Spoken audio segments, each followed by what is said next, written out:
All right. Hello, everyone. I'm excited to get this class started. I'm honored to have y'all in my class. And like I said in my intro video, I'll be posting one of these videos probably every week to mainly highlight the important aspects of the chapters that I really don't want you to miss. So that's one purpose. Another purpose is just to provide you with some additional examples to hopefully help you connect the dots in this material.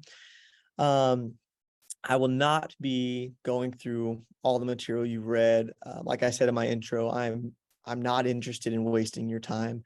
And so I feel like by posting a hour and a half long lecture, that would be unnecessary. And so, yeah, this is just going to be a short video to help highlight some of the important aspects that I felt like were in the chapters.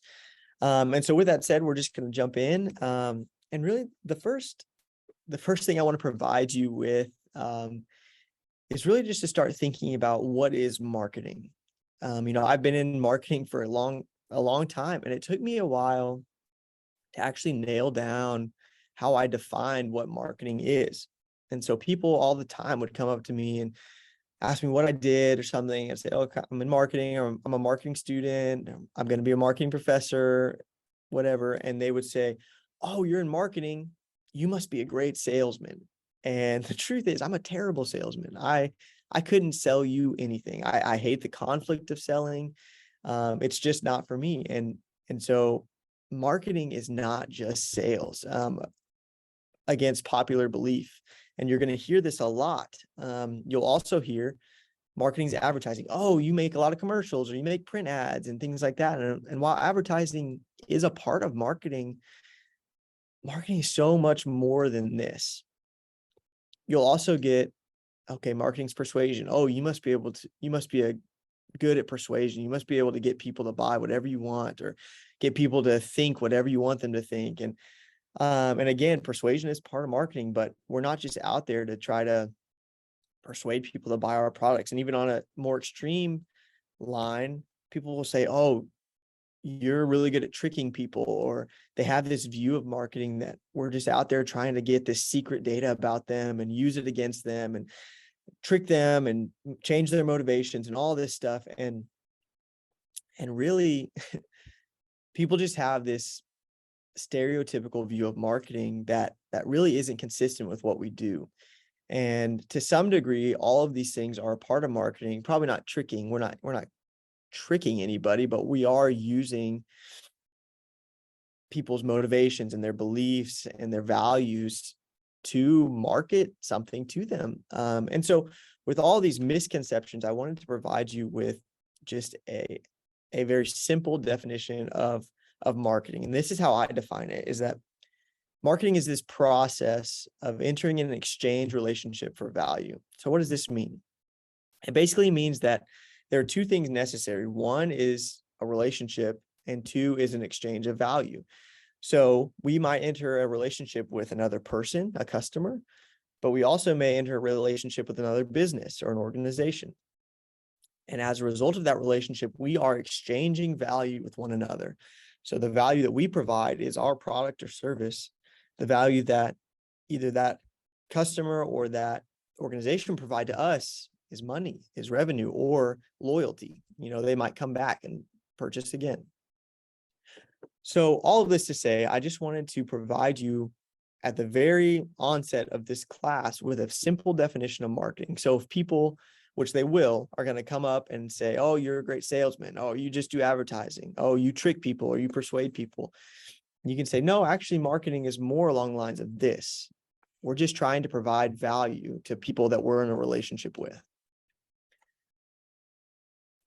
This is a image from your book, so hopefully all of you have seen it and have become familiar with it. But if you have a hard time remembering a definition, this is a good visual for what marketing is. And so you look at those four first blocks, and that is really about building that relationship aspect. So we're trying to understand customer needs and wants.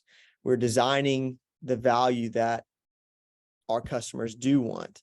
We're engaging customers and building relationship and creating a delight in them.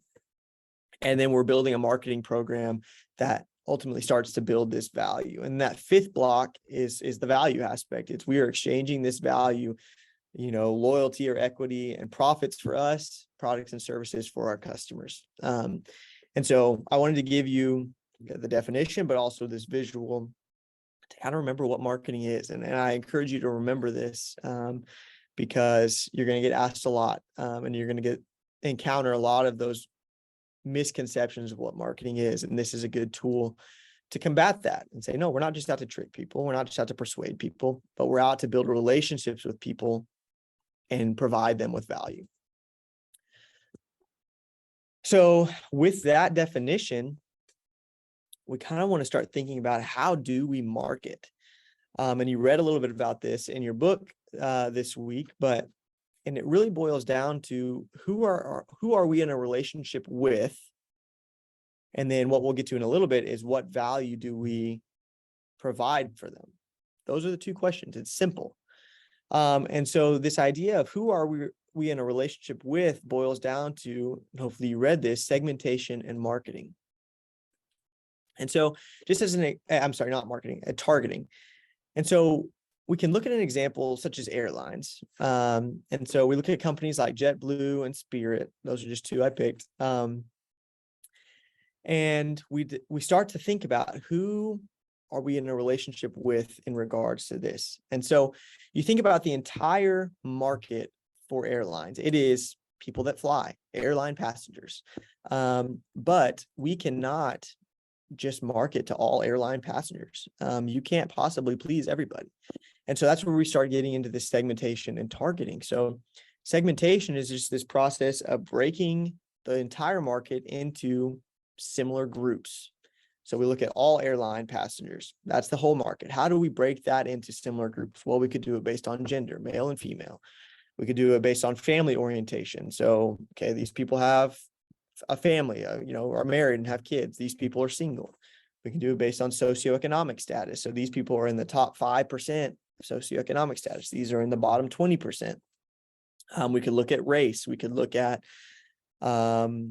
motivations. Are people looking for convenience, or are they looking for price, or any of those things? We're just looking to break up the market into similar groups. That's segmentation. And then after we have done that, then we decide, okay, we want to target these specific people. So we want to target the top 5% of socioeconomic status, where this other airline wants to target people that value convenience. And so you can kind of see this idea of how do we actually market to somebody? Well, we take the entire market, we break it down into similar groups, and then we target certain groups. And then based on who we decide to target is how we actually start to build the value proposition. What are we providing to this target? So JetBlue has kind of this value proposition of just all right doesn't fly here. So you can see from this, they're saying that, we're not just going to make your experience flying with us all right. It's going to be great. It's going to be wonderful. It's going to be, problem-free, whatever, luxurious, whatever you want to fill in there. All they're trying to say here is that, we are targeting the customers that want a above average experience. They want a great experience when they fly. Whereas Spirit, their value proposition is the bare fare. We are going to provide you with the lowest fare. And so they are targeting people that don't want to pay a lot, or they're cheap, or maybe they just don't care. I don't care if I have a scented towel on my plane, or if I have snacks on my plane, or if I get a checked bag with my plane. I just want to get from A to B the cheapest as possible. And so you can see, based on how JetBlue and Spirit segmented their market and then targeted specific people groups, is how they present their value. And so I want to make sure you understand this, that we cannot market to everyone. And as a result, I'm going to give you an example of what happens when you try to market to everyone. And so a recent I'm sure you've seen this in the news. A recent example of this idea that marketing to everyone is marketing to no one is Bud Light. And forever, Bud Light has been a stalwart in the beer industry, and they have targeted blue collar, conservative, and political affiliation men. And what they recently had done is try to reach the LGBTQ community. And regardless of what you feel about their strategy or whatever involving this politics or whatever, regardless of that, this is a classic example of Bud Light trying to reach too many people. Forever, they had done a great job of segmenting and targeting, but then they tried to reach somebody else, another target market that is completely different than their mainline customers. And as a result, what happened? Well, first they started losing billions of dollars, and then they tried to somewhat reverse it. But then that ended up actually alienating both groups, kind of their original target market and the LGBTQ community. And then they started losing money from both of those segments. And so as a result of trying to market to too many people and trying to be too broad in their marketing, they are still floundering. I mean, they are losing billions of dollars. And so this is a classic example of how even a company that, I mean, they were a stalwart in this industry are now, I mean, just losing market share like crazy. And so I wanted to use this example to get across, like I've said several times already, you have to segment the market and you have to target specific segments. If you don't, you're not going to please everyone. You're going to end up alienating all markets, and it's just, you're not going to be successful. So that was something I felt like was important to really highlight and give you some concrete examples of how companies have done it well and how companies like Bud Light have not.